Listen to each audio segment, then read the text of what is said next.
ના જવું, શું થશે એવો વિચાર ના કરવો. આ ચોથો મોટો વિચાર તમને આપું છું જીવંત જીવન જીવવા માટે. આપણે તો હાથમાંથી કપરકા બી છૂટી જાય ને તો એટલે મરી ગયા, એટલે આમાં ના મરી જાય.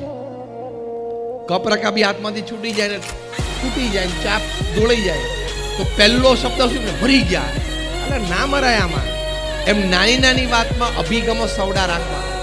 આપણે નાની નાની વાતમાં ગુસ્સે થઈ જઈએ, નાની નાની વાતમાં અકળાઈ જઈએ તો આપણી સ્ટેબિલિટી અને સ્થિરતા ક્યાં રહી? એટલું તો માઇન્ડ સ્ટ્રોંગ રાખવાનો. You should have your mind strong that no circumstances and situations can disturb me.